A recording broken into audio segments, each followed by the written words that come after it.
Rasulillah sallallahu alaihi wasallam alihi wa azwajihi wa ansarihi wa junudihi khususan Zainab wa Fatimah wa alihi sallallahu alaihi wasallam Fatimah Zahra Sayyidati Jilani Muhammad Syafi'an Nabi Malik Ambani wa Nawi Rabbi Jamil Bukala Hadisin wal Qur'an wal Mufassirin fi Masarikil Ardi la magharibiha Zainab wa Ajramani Syafaqi Kadama wa Wali Wali Yasuri wa Puri Ajmain Tumaila Arwahi Walidina Mati وأجدادنا ومشائنا وجميع المسلمين والمسلمات أن الله يغفر لهم ويرحم يعلي درجاتهم في الجنة وينفعنا بأسرار وأنوارهم وعلومهم وبركاتهم في الدين والدنيا والآخرة الفاتحة أعوذ بالله من الشيطان الرجيم بسم الله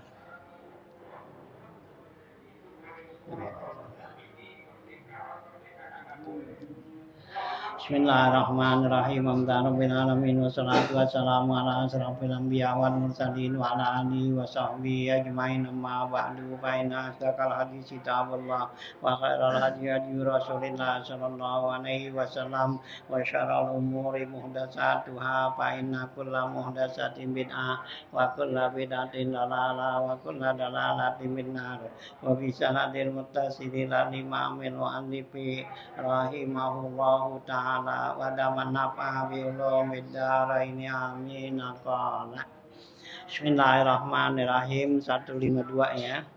Paslon yalzamu lil maiti ala saksin ladai wuslun wa taqbinun salatuhu alai wa dafnuhu summa aqalla ghuslihi bil ma'i ta'mimun rijis min kullihi akmaluhu ansau ataihi duksala wadal kujis min bisidrin masalah walma usala walma salah sansubba warfa'il qadar min anfihi kaza udu mu'tabar aqallu taqbinin bisau bin satirin akmaluhu salasatun lizakari. Paslon ay hadza paslon ya.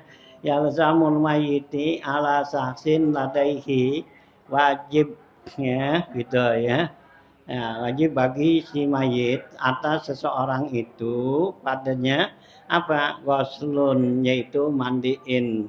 Watakpinun kemudian kapanin sholatuhu alaih ketika menyalatkannya wadabnuhu dan menguburinnya gitu ya.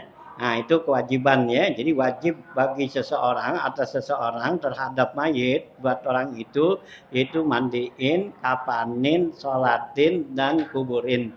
Summa aqalla ghuslihi kemudian sekurang-kurangnya mandiin itu ya bil ma'i dengan air takmi mudrijis min kullihi yaitu meratakan seluruh jisimnya seluruh badannya itu yang namanya mandiin si mayit itu ya. Nah paslon bima yata'allaku bil mayit ini pasal yang ada hubungannya dengan si mayit gitu. Yalzamu lil mayiti ya maka wajib bagi si mayit bitahqiqi ya dengan sebenarnya ala saksin ladaihi atas seorang padanya si mayit nih ay ladal mayit kepada si mayit ay ya yakir rubihi min aqaribuhu min aqaribihi wa ghairihim yaitu yang dekat baginya dari kerabat-kerabatnya. Kaza begitulah kullu man alima bimautihi. Begitu juga setiap orang yang tahu bahwa dia itu orang itu meninggal mati. Au zannihi atau dia nyangkanya alal kifayati arba'un khisalin atau dia menyangkanya udah mati. Nah, menurut fardu kifayah, hukum fardu kifayah yaitu ada 4 macam. Ya, jadi wajib nih bagi seseorang terhadap si mayit yang dia yakinin tuh udah matinya, baik kerabatnya atau bukan. Nah, gitu ya. Nah, menurut kewajiban fardu kifayah yaitu 4 macam nih kewajiban kita ya. Mana ahaduha pertama waslun ya, pertama mandiin lil mayyitil muslimi bagi mayit yang orang muslim ya. Jadi orang muslim mati wajib dimandiin, kalau orang kafir ya kagak gitu ya. Nah gitu ya. Walau saktan ya, sekalipun keguguran tuh ya, zahara khalquhu, yang dia keguguran jelas dipunya bentuknya, artinya keciptaan itu Allah bikin udah sempurna, dia udah komplit ya, ada kepala tangan kaki udah pada gitu tuh ya, keguguran tapi komplit udah gitu ya.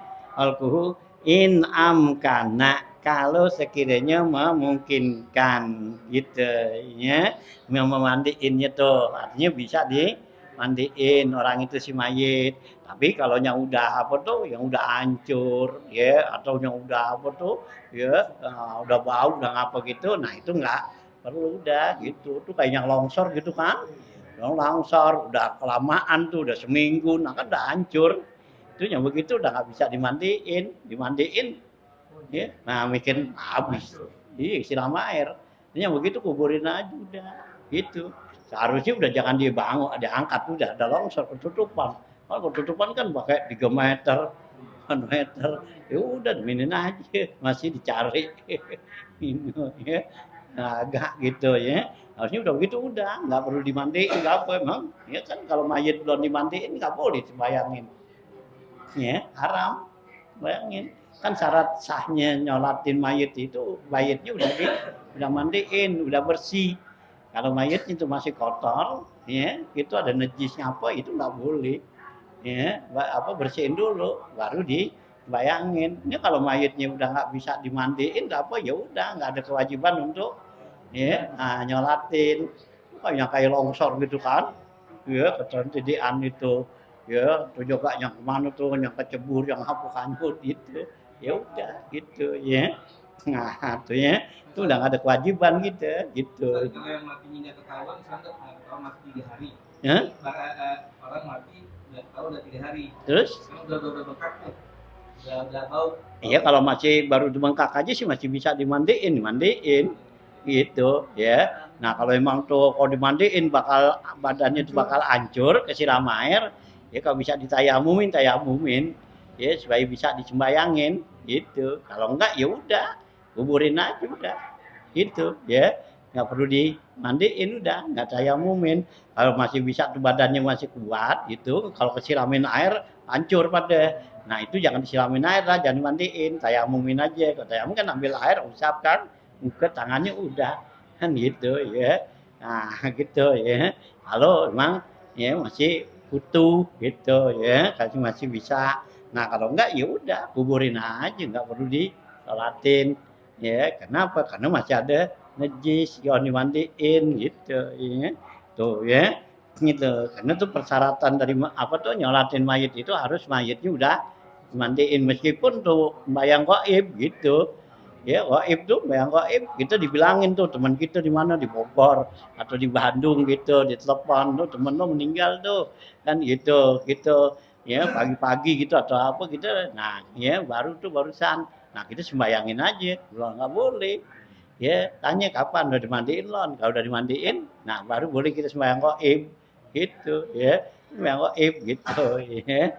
Nah, meskipun ya memang nggak ada mayit di depan kita, dia tetap harus ya, udah dimandiin gitu ya. Kalau sholat mayit gaib itu kan kalau misalnya dulu Royani kan udah sebenarnya udah sholatin kan sholat di sana di masjid ini sholat gaib cara gitu iya buat Royani kan udah di situ, maksudnya dia di sini iya sholat gaib maksudnya buat dia di masjid gitu, orangnya dari kuburin. Iya itu kan kalau karena darurat. Iya darurat, karena waktu itu lagi COVID. Iya, yang nggak boleh kita ada di depannya. Iya darurat, jika apa-apa boleh. Gitu. Kalau sholat gaib, memang sholat gaib itu antara jarak ituan apa? Jarak kita perjalanan, ya musafir. Iya gitu, baru boleh. Itu kalau yang normal. Tapi kalau memang kita tuh nggak bisa, nggak apa tuh karena sulit, nah itu boleh kita dalam apa tuh, ya. Nah, dalam kota dah kita nih, umpama di Jakarta, ya kan kita gitu, kita Jakarta Selatan, ada teman kita Jakarta Utara, Jakarta ya pusat gitu, kita nggak bisa ke sono, ya karena halangan, nah boleh gitu, ya itu ya boleh. Nah kalau kemarin kan banyak kali ke COVID tuh, ya COVID jadi nggak disembayangin, atau juga disembayangin bayang goib kan, ya habis udah dikuburin kan buru-buru pada kan gitu ya, karena darurat gitu ya. Nah gitu, tapi kalau nggak darurat nggak boleh, haram dosa. Ya, kalau disembayangin ya udah dikuburin aja nggak boleh gitu ya. Ini, ya.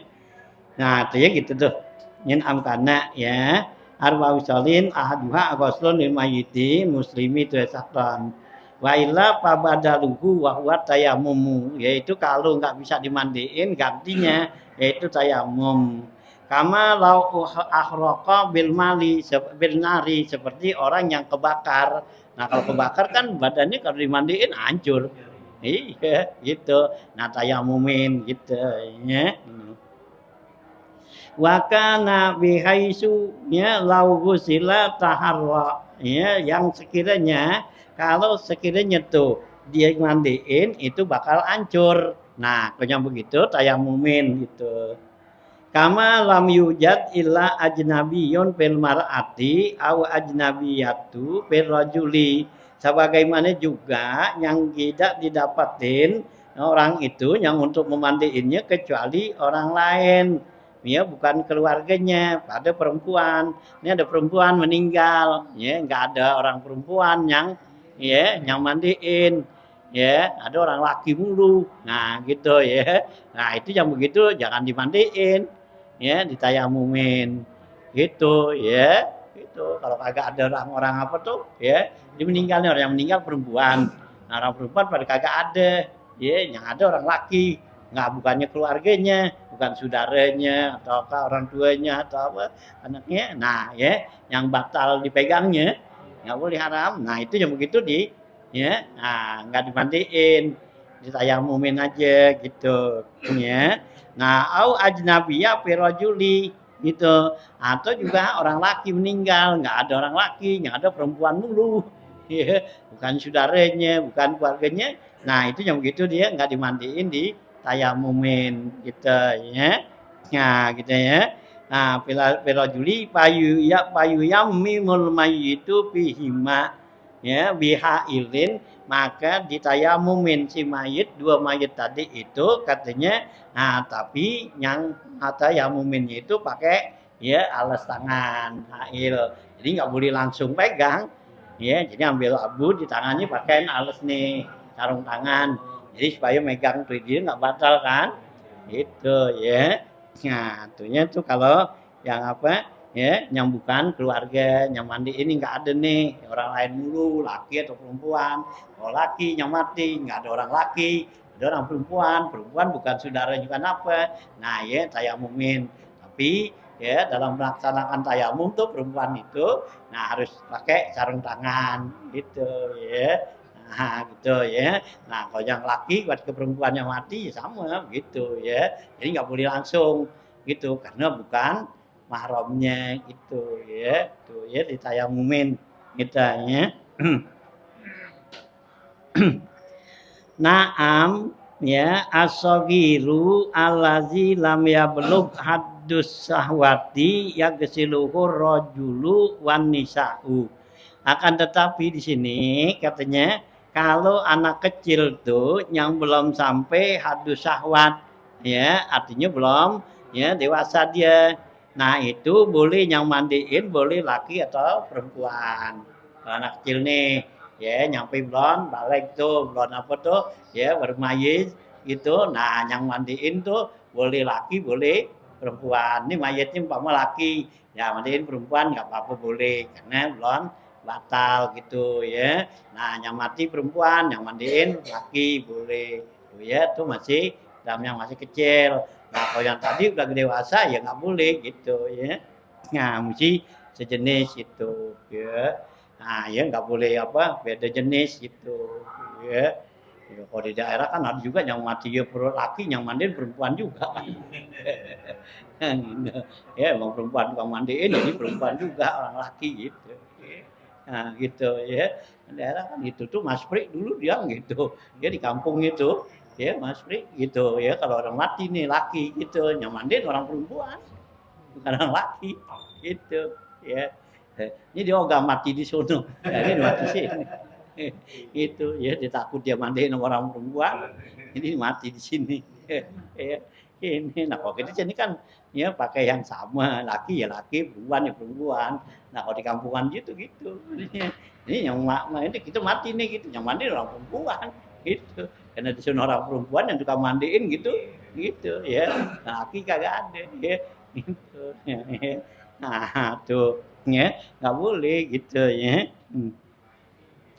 nah kecuali yang masih kecil tuh ya yang belum balik wa misluhu aluhun sal kabiru dan seperti anak kecil ya banci ya yang udah gede nggak apa-apa tuh yang mandiin orang apa laki atau perempuan amal kafiru adapun orang kafir pala ya jibu ghusluhu orang kafir mati nggak wajib kita mandiin ya orang kafir gitu udah ya nah kuburin aja udah gitu orang kafir tuh nah gitu ya bal huwa jaizun ini mutlakan bakal boleh aja kalau mau mandiin orang kafir mati ya nah kita mau mandiin boleh aja kerajinan ya nah ai sawaun kana zimian au ghairahu kama fi syarhil asli baik yang mati kafir ini kafir zimi atau bukan kafir zimi kafir harbi Israel kan gitu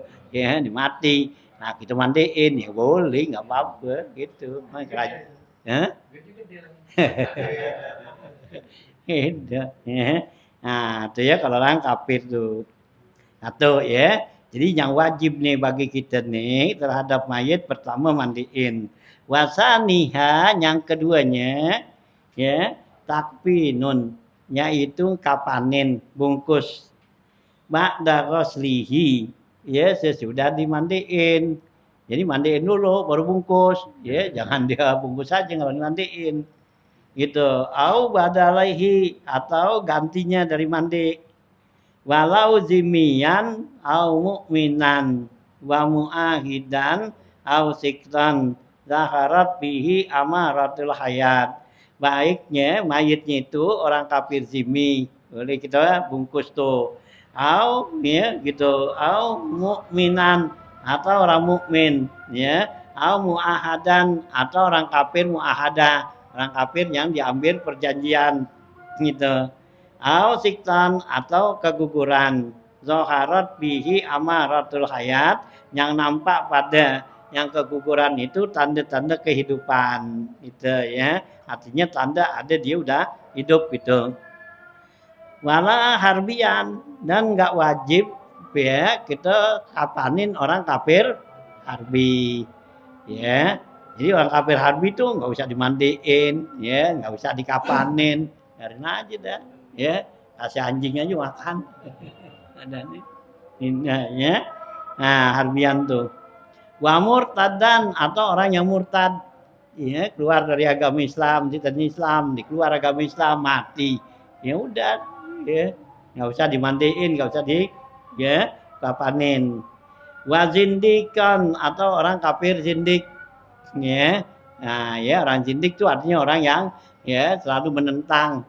ya nah ya agama tuh zindik nah ya zindikan wala siktan lam tazhar fihi tilkal amaratu dan enggak juga enggak dikubungkus tuh ya yang keguguran enggak ada tanda-tanda kehidupan gitu ya amarah tuh ya atau tanda-tanda ya kesempurnaan badannya illa iza zahara khalquhu ya kecuali ya gitu ya nah ya nah, kecuali kalau zahir dipunya ya tubuhnya tuh khalquhu ciptaannya dan Allah bi antahattata ya sawaun balagha arba'a asyhurin amla yaitu dengan sekiranya tahattut Toharotu tuh artinya dengan apa ya ini keguguran. Jadi udah kelihatan tuh ada bagian buat kepala, buat tangan gitu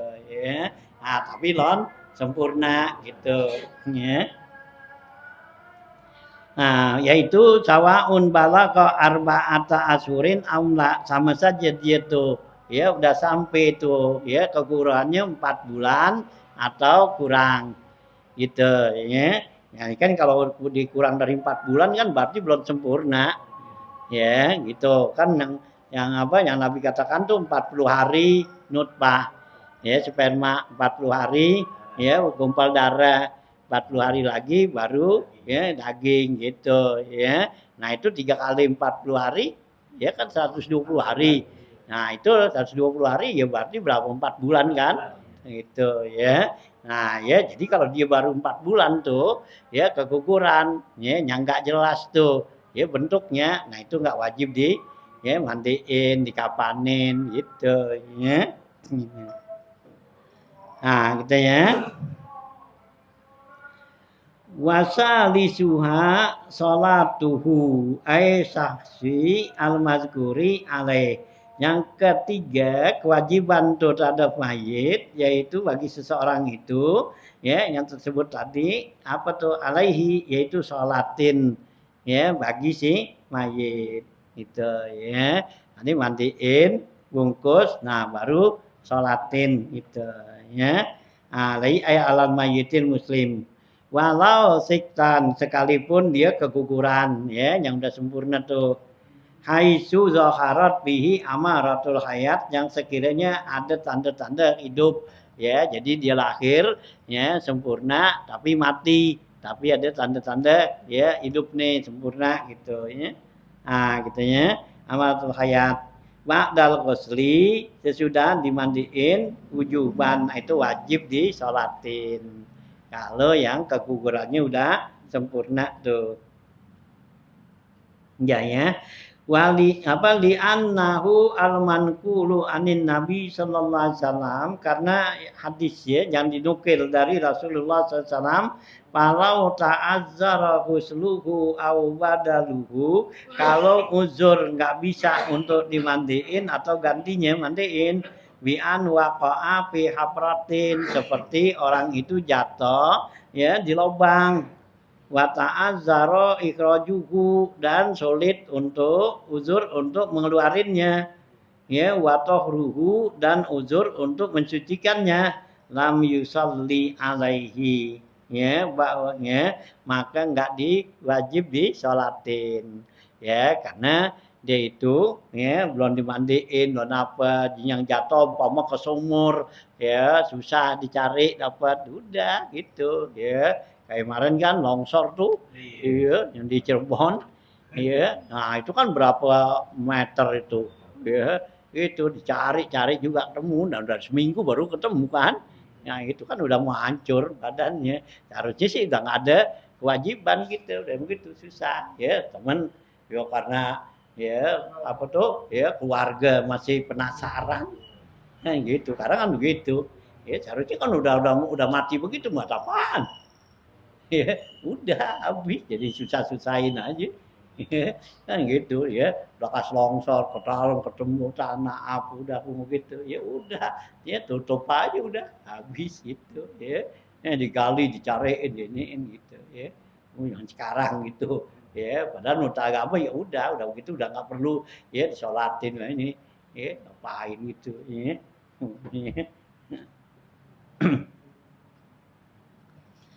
Nah, itu ya pihak protein wa ta'adzara ikhrajuhu wa tuhruhu lam yusalli alaih. Wa ba'da tamkin nabdadban ya dan sesudah dikubur sesudah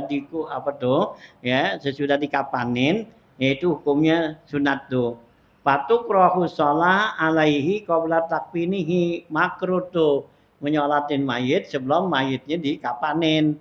Mayitnya belum dikapanin, sekarang kita sholatin sah boleh tapi makruh gitu ya kapanin dulu biar sempurna gitu ya nah gitu ya habis mandiin ya belum dikapanin nah ditaruh gitu nah kita sholatin boleh cuman makruh gitu ya nah ini bagusnya kapanin dulu gitu Li'annahu yus'iru bil izdira'i bil mayiti. Kenapa tuh? Ya, makro. Nggak boleh mayit sebelum dikapanin sholatin. Karena itu melambangkan, ya, mengisyaratkan bahwa ada izdira. Izdira itu satu penghinaan kepada si mayit.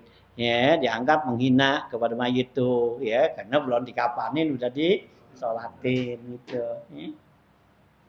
Warabi'uha, dan yang keempat, yang kewajiban kita nih, yaitu dafnuhu, yaitu nguburinnya.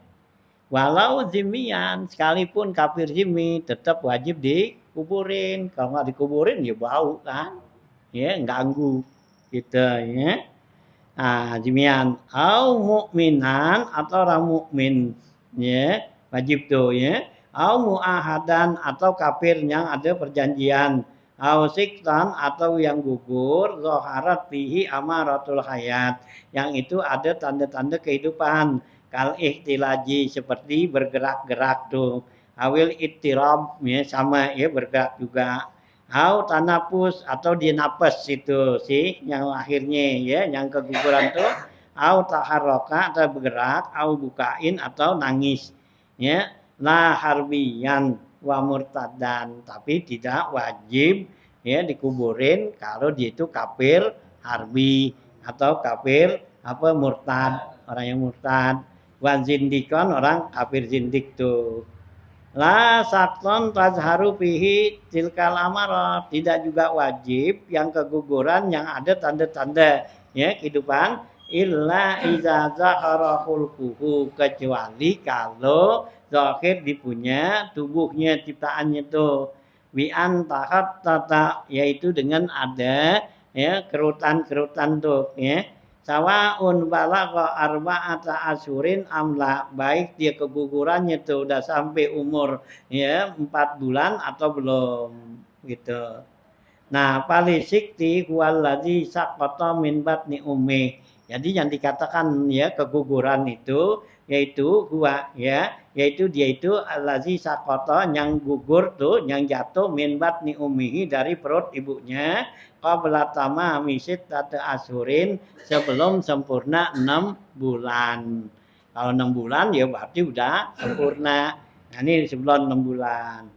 Walah zata ini, dan dua lahzah ya, artinya 2 detik satu ya. Salah satu akwalin, yaitu ada 3 masalah nih. Asara ilaihi Syekh Muhammad Hafni biqaulihi, telah mengisyaratkan Muhammad Hafni dengan perkataannya. Jadi kalau yang gugur ini, yang keguguran itu, kalau sekiranya belum ya sampai itu 4 bulan, belum ada tanda-tandanya, nah itu udah ada kewajiban untuk ya dikerjain tadi tuh ya, seperti mandiin, bungkus ya, kapanin gitu ya, sholatin. Itu kalau yang belum cukup waktunya. Nah, tapi kalau udah 6 bulan berarti udah sempurna gitu. Nah, wasik tukal kabiri fil wafati in zaharat amaratul hayati. Dan anak yang keguguran itu sama seperti orang dewasa fil wafati, dalam kematiannya. In zaharat, kalau ada tanda-tanda zahir, amaratul hayati, kalau ada zahir tanda kematian, kehidupannya. Artinya kalau dia gugur tuh ada tanda hidupnya, dengan bergerak, dengan nangis atau apa, begitu keluar tuh saja keluar, nah terus dia nangis mati habis. Nah itu ya diurusin sama seperti orang dewasa. Atau dia nangis begitu keluar, nah bergerak-gerak tuh. Nah itu kayak orang dewasa. Nah kalau enggak tuh, nah itu berarti dia termasuk guguran, nggak ada kewajiban tuh gitu ya. Auhu piyat ya, atau tersembunyi tuh ya tanda kehidupannya. Wa khalquhu qad zahara, sedangkan ya badan, ciptaan badannya itu udah jelas kelihatan ya, udah ada kepala, tangan, kaki kan gitu ya. Nah zahara. Mamna sholatun wasewahu tuwira, maka cegahlah sholat ya, wasawahu, dan yang lainnya tuwira. Awih tapa aidon pihi, atau yang tersembunyi padanya juga ya, pihi padanya tuh ya lam yajib itu enggak wajib syai'un sesuatu ya gitu ya. Jadi kalau enggak ada tanda-tanda kehidupan di lahir lawan sempurna tuh ya ciptaannya itu enggak wajib sedikit pun. Artinya enggak ada wajib untuk ya mandiin, kapanin, golatin gitu ya. Nah, wasatrin ya gitu dan ya tutupnya tuh summa dapnin qad nadab kemudian sunat kuburinnya gitu ya. Jadi kalau tersembunyi itu tanda-tanda kehidupannya dia itu lahir, nah itu nggak ada kewajiban yang lain tuh ya. Nah kecuali sunnah untuk dia kuburin gitu ya. Nah itu ya tuh yang mati dalam keadaan keguguran gitu ya.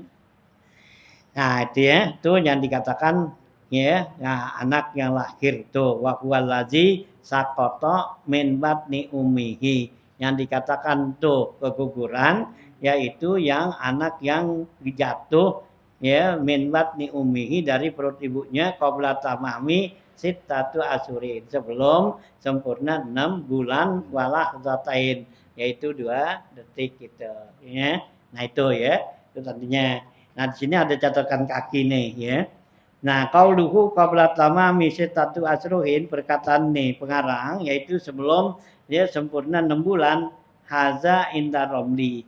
Ini menurut Imam Romli tabaan liwalidihi ngikut kepada bapaknya. Ai artinya wanazilu ba'da tamami sittati asurin yang lahir do sesudah sempurna 6 bulan laisa bisaktin itu enggak disebut guguran. Ya udah 6 bulan udah sempurna kan? Itu ya. Nah, fayajibu fihi ma yajibu fil kabir. Maka wajib tuh anak yang lahir udah 6 bulan wajib dilaksanakannya tuh ya seperti yang udah dewasa. Sawaun ulimat hayatuhu amla sama saja diketahui tuh ya. Nah, hidupnya atau enggak. Wa huwal mu'tamadu inilah kaul yang kuat gitu ya. Ini menurut Imam Romli gitu. Jadi kalau anak yang lahir udah ya sempurna 6 bulan berarti kayak orang dewasa gitu ya. Wajaro Ibnu Hajarin berpendapat Ibnu Hajar tabaan li Syekhul Islam. Ibnu Hajar ngikut kepada Syekhul Islam Imam Zakaria Ansari ala tibari wujudi amaratil hayat yaitu dianggapnya tuh nanti anak yang lahir tuh keguguran itu kayak orang dewasa kalau ada tanda-tanda kehidupan ba'dal infisali sesudah dia berpisah artinya udah lahir. Nah gitu ya. Patu promu sholatu maka haram menyolatinnya tuh alaihi kepada anak yang gugur ilam tazhat fihi amaratul hayat. Kalau enggak ada tanda-tanda hidup tuh. Mak dan pisolihi sesudah berpisah tuh. Artinya sudah keluar.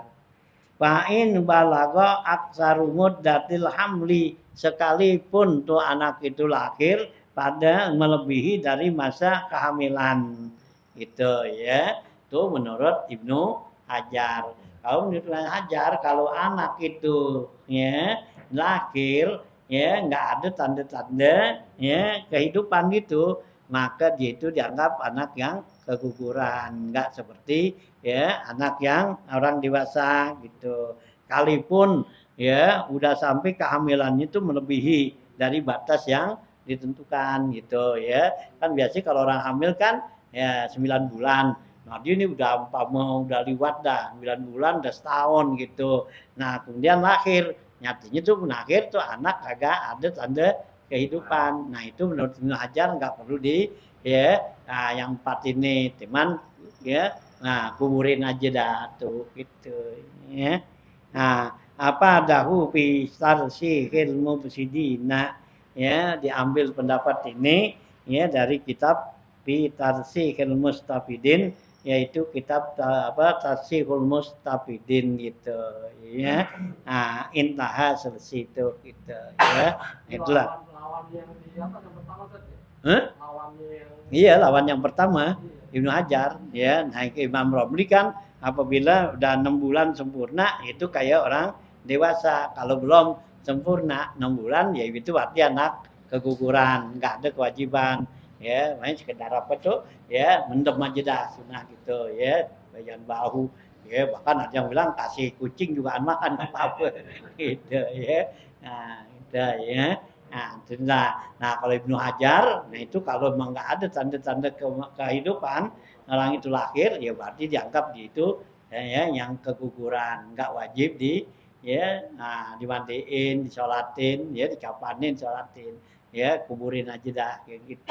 Itu menurut Ibnu Hajar gitu ya. Jadi lawanan yang pertama tuh ya, yang pertama Imam Romli gitu ya. Dapat dia tuh Imam Romli gitu. Habis itu ya intaha nazim. Ya itu ya. Wa illa wajabal in iko wadawal itqa'u gitu ya. Ah ya, maka kalau enggak wajabal itqa'u ya, maka wajib ya itu itqa'u tuh ya. Ah itu menjaganya gitu. Wa yusannul isar ilam yaksulil inqa'u ya wiwatrin ya. Nah, wajib disanatkan tuh dengan witir, artinya dengan ganjil kalau enggak ya sempurna tuh katanya mandiin nih ya gitu wil witri ya. Nah, habis itu ya. Ya, sampai sini dulu dah ya. Nanti setelah gitu ya. Iza hasala bihil inqa utuh gitu ya. Cuma aqallu ya, aqallul gusli gitu ya. Tadi ada catatan kaki kita baca tuh. Itu ya, karena di atas ada tulisan satu tuh gitu. Cuma aqallul gusli gitu ya. Gitu.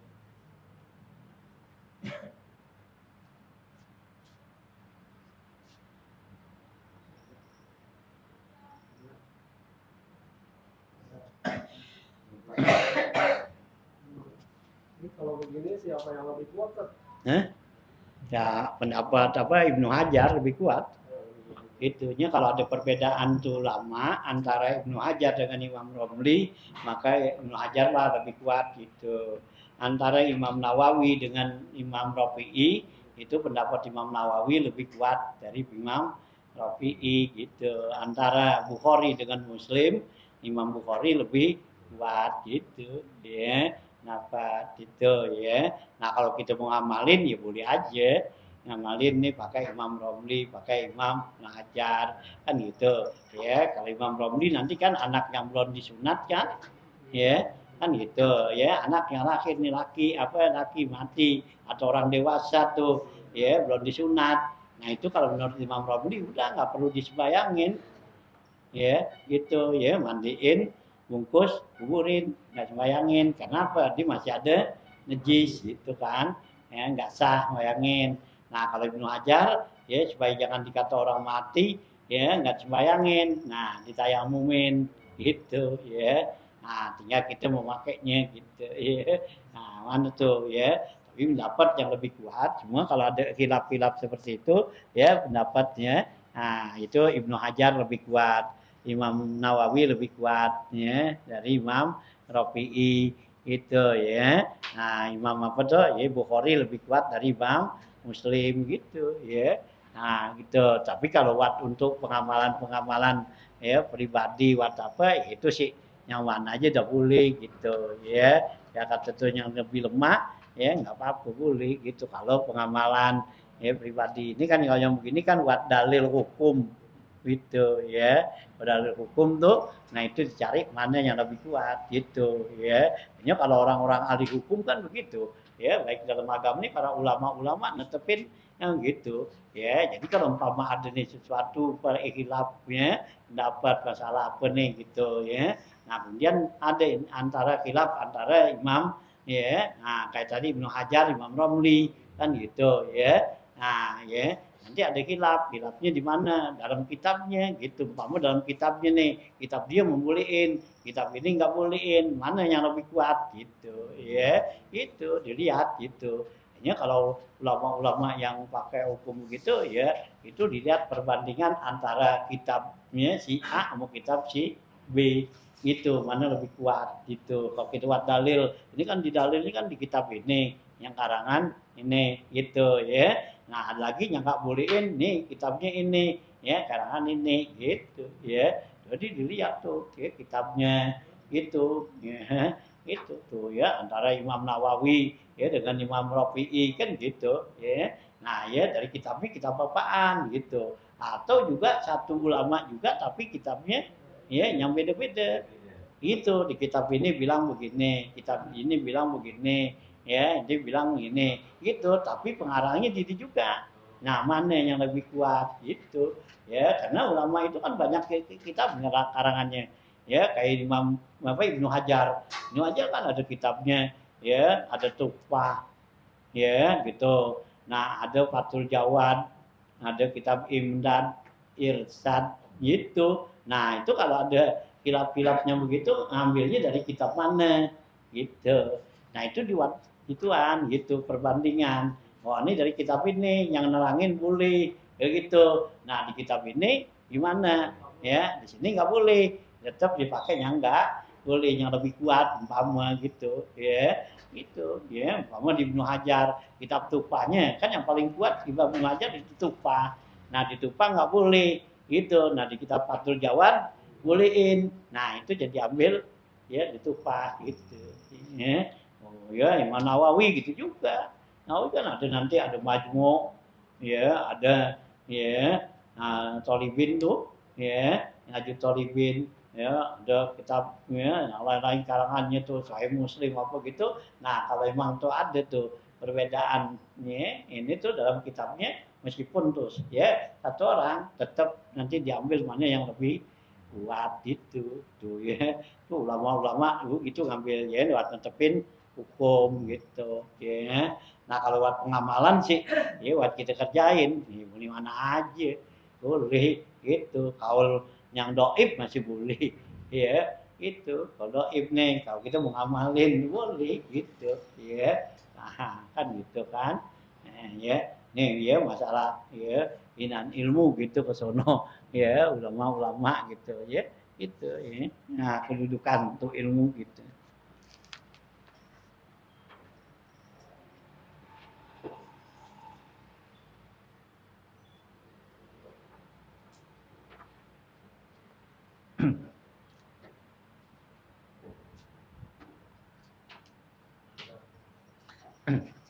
Bismillahirrahmanirrahim. Qala mu'allif rahimallahu taala wa daman nafa bilum fid dharaini amin. Qala halaman 102 ya di bawah tuh.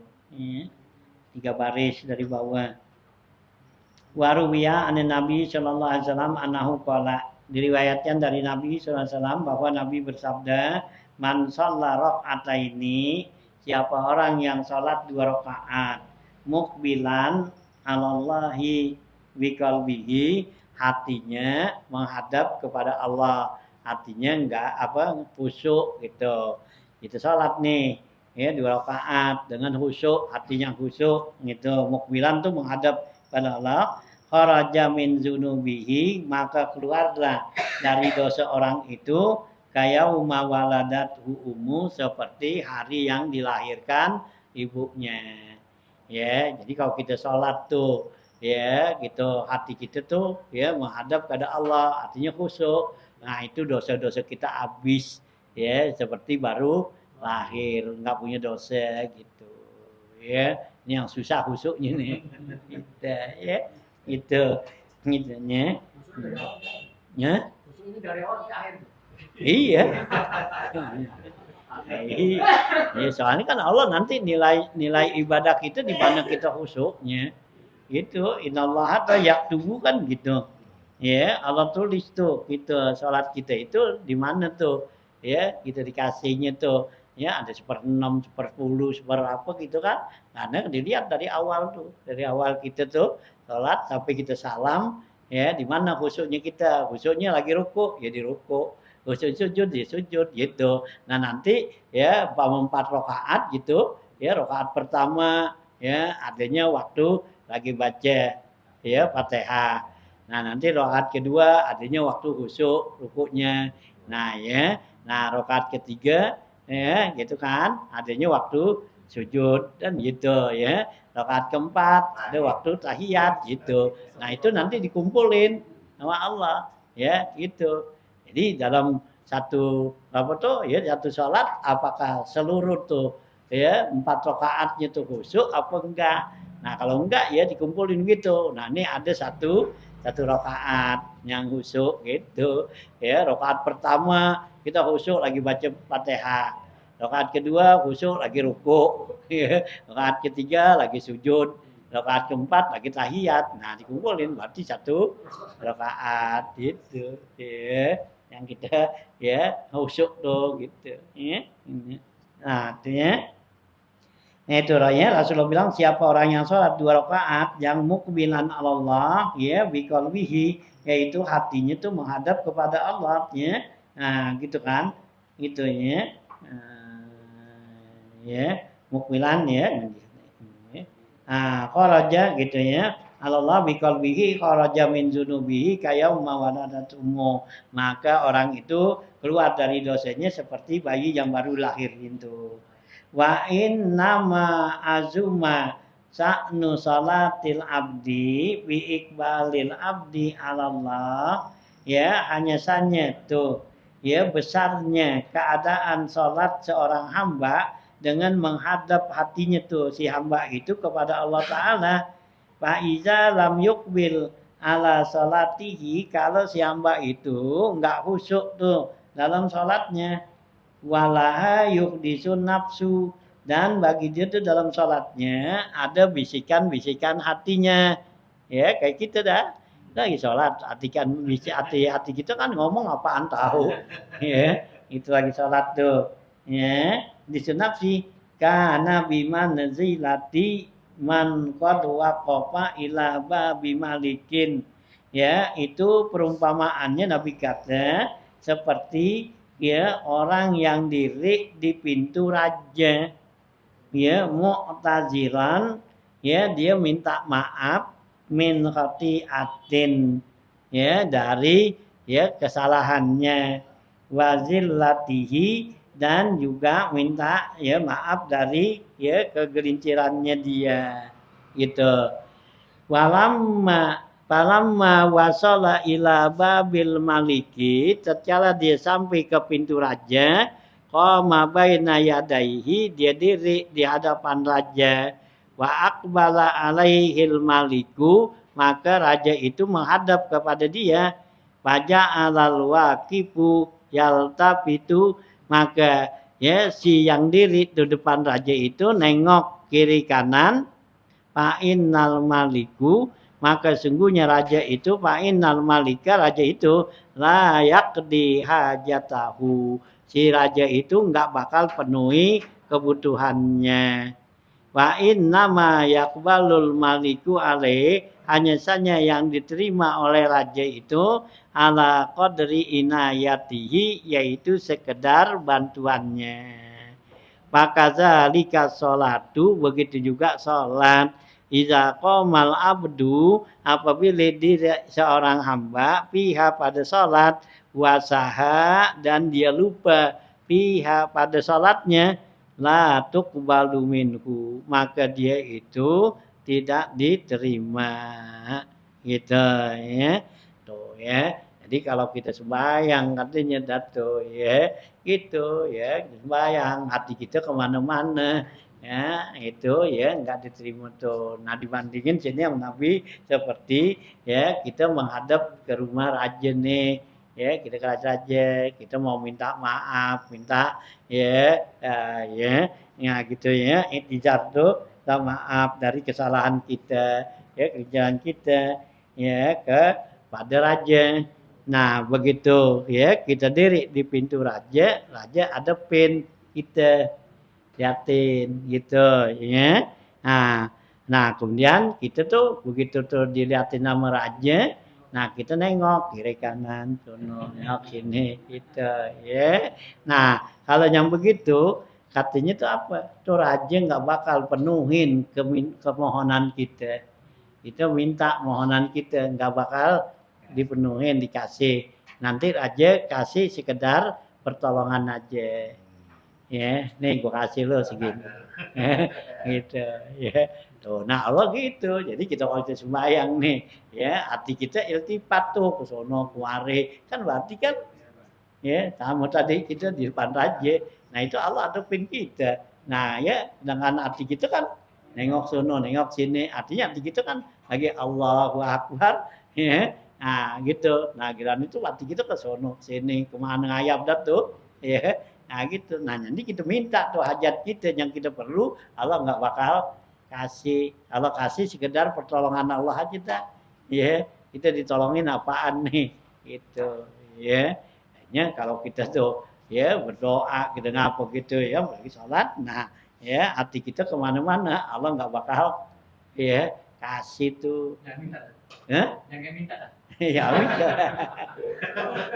Ya, kita disuruh kan kalau kita habis sholat nyumbang kita laki sholat begitu istighfar gitu ya istighfar kita nggak astagfirullahaladzim ya Rasulullah kan ajarin gitu kalau udah selesai sholat baca istighfar gitu ya nah kayak itu orang sok suci mau salah apaan kok istighfar ya nggak tahu tuh bahwa sholat itu artinya kemana-mana kan gitu ya gitu ya hanya jadi kita kalau mau sholat tuh biar ya hati biar khusyuk gitu baru kita nanti permintaan kita yang kita minta baru Allah penuhin ya kita sono nah raja kita depan raja kita mau minta gitu ya kita nengok sono nengok sini liatin ya ini orangnya begini ya lu minta apa hajat tuh supaya dikasih ya raja kata udah gua kasih dah nih sekitar sembako doang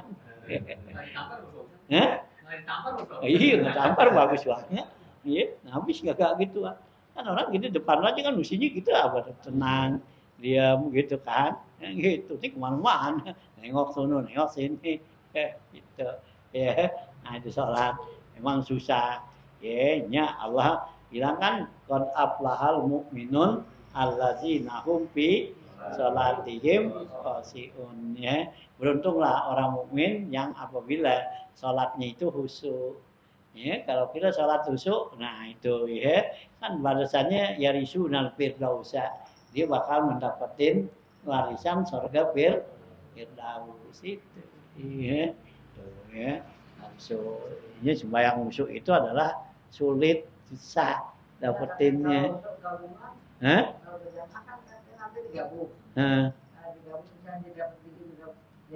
Nah iya nanti kan digabungnya kan apa dalam satu rakaat kan gitu digabung tadi rakaat pertama yang khusyuk di mana rakaat kedua apaan yang khusyuk nanti kumpulin ya nah nanti itu adanya dalam satu rakaat ya dalam satu rakaat kita yang diupain yang berjamaah ya yang jamaah ya kagak ya jamaahnya itu sih tinggal apa penerimaan gituan doang penerimaan namanya dia sholat gitu ya sholatnya sah gitu ya pengembayang jamaah gitu ya ada yang khusyuk ada yang kagak gitu ya dianggap ya bagus dah gitu ya gitu ya enggak orang borongan iya borongan nih selang nih di atasnya cakep-cakep di bawahnya iya udah gitu itu kalau di apa masih terima nah kalau kagak ditumpahin kan gitu nah kalau yang beli itu kan gitu nih sahu dulu apa-apaan kan atasnya cakep tuh bunga-bunganya di bawahnya kecil-kecil ngapa ya nah kalau orang yang belinya celiti kan dikagak terima ini bohongin nah, itu nah, enggak mutlak gitu doang kan itu kan cuma sekedar rojak ya harapan ya rojak ya supaya rajin berjamaah hanya kalau Imam Ghazali Imam ya Izzuddin ya gitu ya ya gitu nah terus lagi Imam Abu Hasan ini ahli gitu kan itu ya dia lebih utamakan tuh sembahyang sendiri khusyuk daripada berjamaah enggak khusyuk ya karena Imam Ghazali kan karena yang dinilai sholat itu kekhusyukan kita bukan tempatnya bukan rombongan jamaahnya gitu ya itu kalau menurut dia itu orang-orang ahli sufi itu gitu ya karena tuh Allah terima itu kita itu ya Ya kalau Imam Ghazali begitu nggak nekenin ya sholat berjamaah, ya nekeninnya tuh supaya khusyuknya gitu ya. Imam Izzuddin ya gitu ya. Ah ya gitu juga. Ya sama tuh ya. Mana tuh lebih baik kita sembahyang di rumah sendiri khusyuk daripada di masjid berjamaah. Lebih baik sendiri khusyuk gitu ya. Nah kalau di rumah sendiri nggak khusyuk, di masjid nggak khusyuk. Nah di masjid dah rame-rame. Nah kayak gitu tadi rombongan ya ntar ya masih dikagak apa ya nggak diterima tuh ya spekul nih selang gitu ya, gitu ya. Nah. Kalau ada yang busuk banget gitu ya. Hah? Kan misalnya ada yang busuk banget, kita ngikut sama yang kita ngikut sama yang busuk, kita terima nggak tuh? Ya kalau memang itu ada ketarik gitu, karena orang yang sholatnya khusyuk itu bisa berikan syafaat, itu. Kayak diboncengin gitu. Iya, gitu berikan syafaat, gitu beri pertolongan, gitu ya. Yang khusyuk, nah kita ngikut dah, gitu dia. Nah kita dapat tuh gitu, ya. Nah, yang ada yang khusyuk, gitu ya. Hanya kalau kita sholat jamaah kan dilihat imamnya dulu, imamnya khusyuk gak? Kalau imamnya khusyuk ya berarti jamaahnya itu kan, iya ketarik sama dia syafaat. Nah kalau enggak yang di belakang imam apa semua gitu. Nah baru lah nanti keseluruhan dah lihat itu borongan dah. Ya, udah oh itu ya tuang aja di situ guprak gitu ya. Nah tapi entah kan dipilih lagi. Ya kalau udah dituang gitu kan, emang nggak dipilih. Ya kita kalau beli barang gitu kan, ya beli satu keranjang gitu, cakep gitu. Nah kita tuang, begitu kita tuang, ya banyak yang busuk. Nah dikeluarin, masa dia masukin. Nah busuk tuh pada saus jeruk busuk gitu, beli si keranjang. Ya, nah yang kita ambil yang mana? Ya yang bagus kan. Nah Allah nanti gitu masukin ke surga yang cakep-cakep, yang busuk.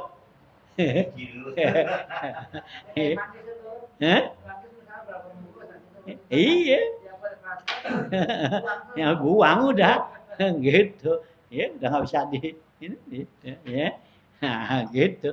Hanya kalau kaum-kaum ulama-ulama sufi, ulama ya ahli kaum, nah itulah dia utamakan sholat khusyuk ya daripada jamaahnya gitu.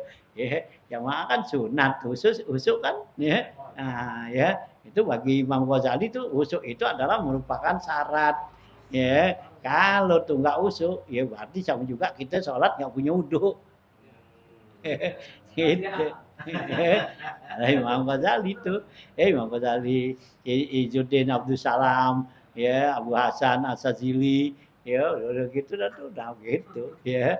Kalau kita sembahyang nggak khusyuk, nah itu sama juga, itu dah, ya. Ini diutamakan tuh khusyukan, ya. Orang itu, ya. Nah, ya. Nah, kita kan baca kemarin tuh yang Nabi kata yang sembahyang banyak, tapi wal mukimina qalilun, yang benar-benar yang namanya itu salat itu sedikit itu ya kita lihat kan yang sembahyang banyak kumpul masjid mana gitu, tapi wal mukimina ya itu ya dikit jarang gitu ya. Nah itu ya. Nah, wa'lam ketahuilah olehmu anna misla sholati, bahwa perumpamaan sholat itu kama salimalikin, seperti raja ittaqaza ursannya, dia membuat satu ursan ya, satu acara resepsi dah ya. Tatakoza walimatun ya. Ya, gua itu wahaya apiha, dan dijadikan tuh ya makanan tadi ursun tuh, ursun kan makanan ya apa tuh ya walimah. Nah, jadikan tuh ursunnya itu sebagai walimah, wahaya apiha alwanan minal atimati, dan raja siapin tuh macem-macem makanan, wal asribati dan minuman, likulli launin lazatun, setiap warnanya itu ada mempunyai kelezatan, wafi kulli launin manfaatun, dan pada setiap warna itu ada manfaatnya gitu. Nah itu ya. Nah kazalika sholatu, begitu juga sholat nih gitu ya. Nah, salat ya, gitu ya. Fakadzalika salatu da'ahumur rabbu ilaiha. Allah panggil, Allah seru, Allah undang kita kayak alas salat gitu. Kan Allah tuh panggil, mari sembahyang. Hayya alal falah, mari ya cari keuntungan. Kan gitu. Nah, tuh ya. Gitu Allah panggil tuh gitu da'a rabbu ilaiha wa hayya alahum fiha afalan mukhtalifatan. Allah sediakan bagi mereka tuh pada salat itu kerjaan-kerjaan yang macam-macam, wa azkaron dan zikir-zikir. Ya, patam udukum biha ya gitu. Ya, patum idukum biha liyalizahum bikulli launin minal ubudiyah. Ya. Nah, patak buduhum maka mereka tuh ya dia tuh jadikannya untuk ibadat mereka dengan salat itu liyalizahum supaya mereka itu merasakan kelezatannya fi kulli ya launin pada setiap macamnya tuh minal ubudiyati dari ibadat. Fal al-abu maka kerjaan nih dalam salat artinya rukun fi'li itu kal atimah. Itu seperti makanan. Gitu ya. Wal azkar kal asribah. Sedangkan zikir-zikirnya tuh dalam salat itu seperti minuman. Waqad qila sungguhnya dikatakan inna fi sholati isna asyarata alfa khoslatin. Sungguhnya di dalam salat itu ada 12.000 macam. Summa jumi'at hazihil isna asyara alfan. Kemudian dikumpulin yang 12.000 ini fi isna asyarata khoslatan. Yaitu dikumpulin menjadi 12 macam nih gitu ya. Paman arada ayyusalliya siapa orang yang mau salat fala budda ayata'ahada hazisna asyara maka mustilah dia perhatiin 12 macam ini litatimma sholatuhu supaya salatnya jadi sempurna gitu. Mana tuh yang 12? Fasid tatun qabla dukhul fi shalah. 6 sebelum masuk dalam salat. Wasid tatun ba'daha. 6 sesudah masuk salat. Gitu ya. Nah, mana? Awaluha pertama tuh ya. Nah, yang sebelum salat ya. Nah, itu ya. Apa tuh al ilmu? Ya, yaitu harus tahu dulu kita mau sembahyang tuh apaan ya yang tuh itu al ilmu li anna nabi sallallahu alaihi wasallam qala karena nabi bersabda amalun qalilun fi ilmin khairun min amalin kasirin fi jahlin itu ya nabi bersabda kerjaan sedikit yang disertai ilmu itu lebih baik daripada kerjaannya banyak wijalin dalam keadaan enggak tahu gitu ya. Jadi kerjaannya sedikit nih ya, kita tahu tuh berdasarkan ilmu ya, kita khusyuk ngapa sedikit. Nah, itu lebih baik daripada banyak ya, kagak tahu gitu ya, enggak khusyuk gitu ya. Atau harus ilmu. Wasani yang kedua al-wudu'u. Persyaratan yang kedua yaitu wudu'. Liqaulihi sallallahu alaihi wasallam karena berdasarkan sabda Nabi la salata illa bituhurin. Tidak sah salat kecuali dengan sucian. Asal isu yang ketiga al-libas yaitu pakaian nutup aurat. Liqaulihi ta'ala karena berdasarkan firman Allah Ta'ala khuzuzi natakum inda kulli masjidin ambillah pakaian kamu setiap kamu sholat yakni ilbasu siyabakum inda kulli sholatin artinya pakailah pakaian kamu ketika kamu sholat ya artinya kalau kita sholat harus nutup aurat Ar-rabi'u yang keempat, hifdzul waktu, jaga waktu atau sudah masuk waktu. Liqauli azza wajal karena firman Allah Ta'ala ya inna salata kanat 'alal mu'minina kitabam mauquta. Sungguhnya salat buat orang mukmin itu ada waktu-waktu yang udah ditentukan. Yakni artinya fardhon muaqqatan yaitu salat fardu yang udah ditentukan waktunya. Al-khamisu yang kelima istiqbalul kiblah, menghadap kiblat ya liqauli azza wajal karena firman Allah Ta'ala fawalli wajhaka satral masjidil haram haitsuma kuntum fawallu wujuhakum satra ya Allah berfirman ya fawalli wujuhakum satral masjidil haram adepin muka kamu ya ke Masjidil Haram haitsuma kuntum di mana saja kamu berada di mana aja kamu sholat tuh ngadep kiblat gitu ya fawallu wujuhakum satra ya maka arahkanlah wajah kamu ke satra bagian bima Masjidil Haram yakni nahwahu umpama Masjidil Haram ada pintu asa disu yang keenam an-niyatu yang keenam itu niat liqaulihi sallallahu alaihi wasallam karena berdasarkan ya berdasarkan sabda Nabi sallallahu alaihi wasallam innamal a'mal bin niat gitu ya sungguhnya segala amal semua amal itu adalah dengan niatnya diterima amal kita dengan niat wa innama likulli imri'in ma nawa hanya saja bagi setiap orang itu apa yang dia niatkan gitu ya nah gitu ya nah itulah ya ada 6 macam ya nah di luar sholat itu jadi kalau kita sholat itu ada 12.000 macam nah disingkat menjadi 12 macam nah 6 di luar nah 6 lagi di dalam dalam sholat itu ya nah itu ya wasabiu at-takbiru yang ketujuh yaitu takbiratul ihram liqaulihi sallallahu alaihi wasallam karena berdasarkan sabda Nabi tahrimuha at-takbir ya keharamannya itu sholat itu adalah takbir kalau kita udah takbir berarti haram yang boleh kita kerjakan di luar sholat gitu ya wa tahliluha at-taslim dan pembukanya artinya penyelesaiannya itu adalah salam. Kalau udah salam berarti udah tahallul, udah selesai gitu ya.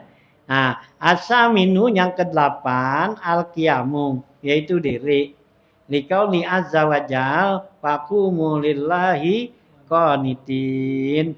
Dirilah kamu kepada Allah ya dengan diri yang lama yakni Sallu lillahi qaimin ya apa tuh salatlah kamu untuk Allah dalam keadaan berdiri gitu ya atasiu dan yang ke-9 ya al-qiraatu yaitu membaca Fatihah liqauli ta'ala iqra'u ma tayassara minal qur'ani gitu bacalah oleh kamu apa yang mudah dari Al-Qur'an wal asiru dan yang ke-10 ar-ruku itu ruku liqauli azza wajal urka'u gitu ya karena berdasarkan firman Allah irka'u rukuklah kamu wal hadi ansara dan yang ke-11 as-sujudu yaitu sujud liqauli azza wajal karena firman Allah Ta'ala wasjudu wasani asara dan yang ke-12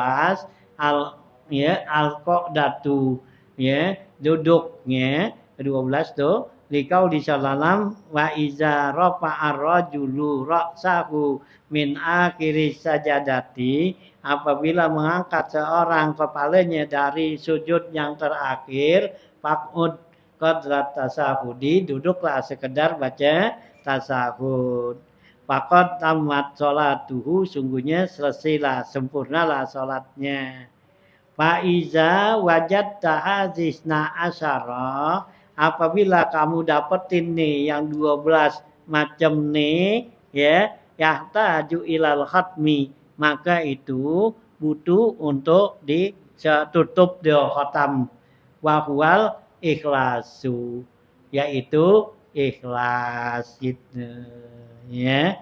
Nah, litatim mahadzihil asya supaya sempurna ya segala sesuatunya nih. Li'annallaha ta'ala yaqulu karena Allah berfirman, fa'budullaha mukhlishina lahuddin. Ya, sembahlah Allah, ibadatlah kamu pada Allah hal keadaannya ikhlas dalam agama ya dalam ibadat nih. Gitu ya. Nah, itu ya, itu penjelasan daripada ya masalah sholat nih supaya sholat kita ya sempurna tuh yaitu ada 12 macam ya macam tuh. Jadi ya kalau kita sholat itu ya jadi kita tuh sama tadi dibandingkan oleh Nabi yaitu seorang raja bikin ya suatu arus artinya resepsi gitu. Nah dijadikan walimah. Nah kemudian di situ ada macam-macam, ada makanan, ada minuman, itu ya. Nah, semua ada tuh ya. Dan setiap makanan, setiap minuman itu mempunyai kelezatan-kelezatan masing-masing gitu ya. Beda tuh disediakan gitu ya. Itu ya oleh raja. Nah, begitu juga Allah ya kalau kita sholat tuh Allah panggil kita diundang sama Allah ya hayya ala sholat hayya ala falah. Nah Allah ya sediain tuh buat kita tuh gitu ya macam-macam ya makanan seperti itu gitu ya. Hanya kalau kita sholat ya mesti kita ya perhatikan tuh tadi artinya yang 12 ya macam tuh yaitu syarat dan rukun gitu ya. Nah artinya sini nih ikhlas tuh ya yang terakhir ikhlas tuh ma'dudullah ya Pa'amal ilmu pa'ala salasati aujahin. So sini dah. Ya. Gitu ya. Wa amal ilmu.